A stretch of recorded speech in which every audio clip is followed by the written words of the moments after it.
Donc l'Analliance, c'est l'association qui possède les Masters français du jeu vidéo. Les Masters français du jeu vidéo, contrairement à ce que les gens pensent, n'est qu'une marque au final. Je suis le directeur des Masters français du jeu vidéo et vice-président de l'Analliance. Alors la grosse différence, c'est que l'Analliance va faire plutôt du service. Donc on a par exemple le site l'Analliance-service en fait avec S qui nous permet de se donner un panel, je viens de dire 2-3, on fait de la régie, on fait du stream, on fait de la scène, on fait de l'administration de tournois, mais on peut faire du réseau, on peut faire de l'électricité, enfin il y a un panel très important.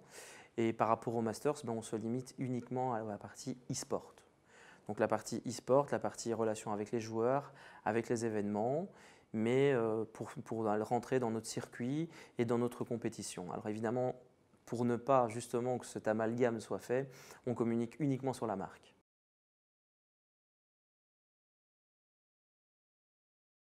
Donc la nouveauté de l'Analliance, effectivement, est que cette année, comme déjà on l'a fait l'année dernière, va être de s'autofinancer.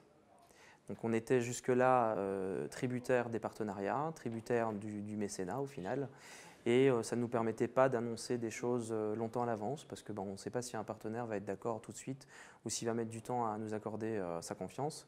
Alors d'aujourd'hui, on est complètement autonome et on peut financer, on s'autofinance et on rapporte suffisamment par rapport à nos dépenses. Donc on peut annoncer un an à l'avance la tenue de finale ou la tenue d'événements. Et ça, c'est un énorme plus, une énorme avancée.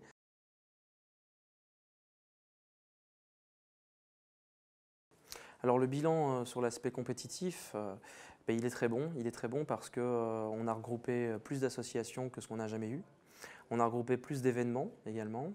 On a regroupé des nouveaux événements, c'est surtout ça qui est très important. Donc le bilan, il est avec une augmentation globale par rapport à l'année dernière de plus de 50%. Par contre, au niveau financier, on a les moyens de s'autofinancer. Maintenant, je ne vais pas annoncer des chiffres faramineux parce qu'ils ne le sont pas. Mais effectivement, on finit avec un bilan positif, malgré l'organisation de finale le qualificatif pour le SWC qui nous ont... Voilà, l'organisation du final, ça coûte cher. Malgré l'organisation des finales chez Melty pour Hearthstone et StarCraft, malgré les dotations, un regain de confiance des partenaires également qui nous aide à justement mettre un peu du beurre dans les épinards.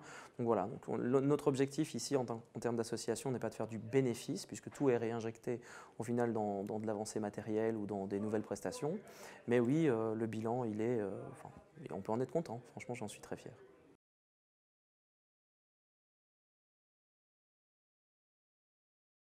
Ah oui, c'est pas facile, alors parce que c'est vrai, c'est pas facile, tu as raison de le préciser. Les Masters, c'est une marque qui va être active en fait sur tous les événements. Alors à l'heure actuelle, à moins que je ne trouve un partenaire qui m'offre 2 millions d'euros l'année prochaine, on ne peut évidemment pas imposer une autre marque. Alors je prends un bête exemple. Imaginons ici, par exemple, on a du SteelSeries. Mais si la LAN dans laquelle on se présente, si SteelSeries me prend un partenariat à l'année, ça veut dire que mon image va être goupillée à celle de SteelSeries. Sauf que comme vous le savez, il y a bon nombre d'autres marques concurrentes. Et lorsque je vais dans un événement et que cette autre marque est le partenaire de l'événement, il y a un gros conflit d'intérêts au niveau du sponsor qu'on aura. Donc effectivement, on peut soit avoir un sponsor qui prend par exemple sur notre TV, parce que là on a tous les droits de faire ce qu'on veut, ou un partenaire à l'année qui soit accepte de temps en temps de ne pas pouvoir être mis en avant, soit un partenaire qui est plutôt unique. Alors je pense à par exemple ce qui se passe maintenant comme Bouygues, comme Orange, comme des marques comme Carrefour ou des banques. Voilà. Ça, ce sont des choses qui généralement n'ont pas de conflit d'intérêt et qui à l'heure actuelle pourraient être présents partout grâce à nous. Tout à fait. Alors il y a deux choses qui peuvent expliquer ça, je pense. La première chose, c'est nous, on a dû faire beaucoup de travail en interne, donc, on a dû changer notre fonctionnement. Et on n'a pas beaucoup communiqué, on n'a pas beaucoup montré, on n'a pas pris des relais, le temps de faire les relais avec le pôle journalistique, le pôle e-sportif et les newsers. Donc ça, je pense qu'il y a une partie un peu de notre faute.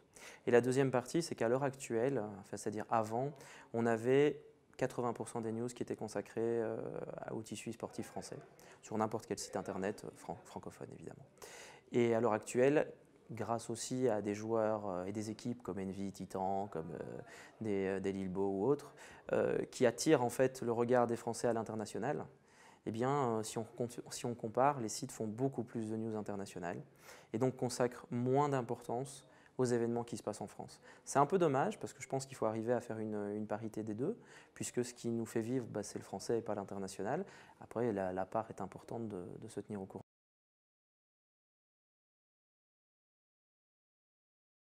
Il y a des événements qui ont disparu, par exemple comme la réseau, qui n'existe plus.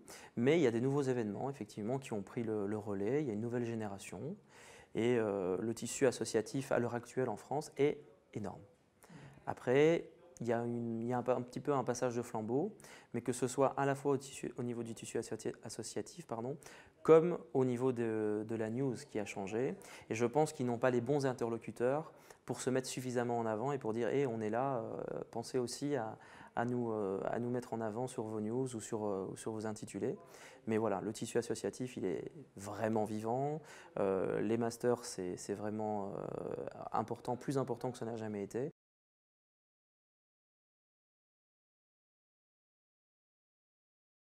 Les deux ne sont pas spécialement comparables pour la bonne et simple raison qu'au début, les masters tels qu'ils ont été créés ont été lancés sur un chamboulement puisque Delan se rapprochait, parce qu'on voulait faire un circuit national, parce qu'il y avait 7 ou 8 ou 9 étapes à l'époque dans les masters. C'était très fermé puisque ce n'était exclusivement en fait ouvert qu'à ses membres fondateurs. Je pense qu'à l'époque, la réflexion a peut-être été un peu trop one-shot. L'Alliance a eu les moyens pendant un temps de faire beaucoup de choses. Quand je parle de moyens financiers, je parle de gros moyens financiers qui, pour moi, évidemment, ça n'engage absolument que moi, ont été dépensés un peu maladroitement. C'est-à-dire qu'on a voulu être le calife à la place du calife. On a voulu se mettre en avant face à de trop gros événements. Je pense par exemple à une Japan Expo. Je pense à l'île aux jeux vidéo en 2011, qui pour moi était quelque chose qui était très bien. C'était très bien qu'on le fasse, mais c'était trop tôt. Et surtout, ce n'était pas bien pensé par rapport à le faire en frontal de la Japan Expo. Ça a coûté horriblement cher. Et le retour a été, mais pas au dixième de la dépense. Et ça a fait que les Masters, après 3 ans, ont effectivement rencontré une passe de difficulté énorme, puisque l'argent engrangé avait été redistribué au sein des associations, au sein des événements, au sein des finales, et que les partenaires étaient beaucoup plus frileux à s'engager sur du long terme, ne sachant pas où ils allaient. L'AGA est l'exemple parfait de ce que toute celle-là aurait dû devenir si ça avait bien fonctionné. Sauf que là, j'en ai cité une seule. Le regroupement était fait de bonne foi pour ne pas laisser mourir l'e-sport, et ça, je pense qu'ils ont sauvé quelque chose à ce moment-là, et ça, c'était très important. Mais je pense que la vision était peut-être un peu précipitée, c'est-à-dire Cyber League finissait, c'était en liquidation, il n'y allait plus rien y avoir. Le tissu associatif a pris peur, il s'est dit mais qui va gérer le truc? Ils ont fait quelque chose, ça c'est à saluer et à remercier.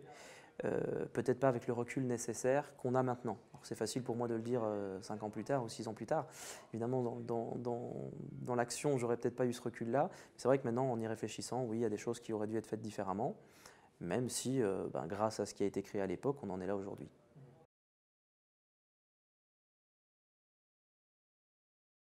La première étape homologuée sera l'Open du Paris Games Week. Donc ce sera la première de la saison en tant que Master Series. La deuxième sera plus que probablement la TOS Game Show. Et donc là, après, on enchaînera en décembre avec un événement proche de Paris également qui sera homologué Masters pour la fin de saison, enfin le début de la nouvelle saison et la fin de l'année. Je pense que c'est déjà très bien. Ensuite, continuer à développer notre offre de service, que ce soit au niveau du corps arbitral, que ce soit au niveau de la gestion des tournois. On compte rester évidemment actif avec les régies, à faire des scènes. Donc voilà, je pense qu'on ne va faire que se développer plus. Et une autre innovation, c'est que les Masters, ça s'appelait donc MFJV, Masters français du jeu vidéo. Et nous allons donc garder le MFJV, parce que tout le monde le connaît et on ne veut pas changer ça, en Masters francophone du jeu vidéo. Et effectivement, on veut s'ouvrir à la Belgique francophone, à la Suisse francophone, on veut s'ouvrir au Québec, on veut s'ouvrir à Monaco, on veut s'ouvrir en fait à l'Afrique francophone, à tout pays parlant français. C'est vraiment l'objectif, c'est d'avoir des classements dans lesquels tous ces joueurs soient les bienvenus. Il faut qu'on s'ouvre, on est dans une Europe, voilà, malheureusement l'actualité le montre, on est dans une Europe où les espaces sont ouverts, où il y a un besoin général, et il faut faire pareil au niveau du jeu vidéo. Et pourquoi pas un jour enlever ce fameux F même de francophone et devenir les masters du jeu vidéo global, voilà, l'évolution est permise, mais dans un premier temps, s'ouvrir et sortir un peu de la France.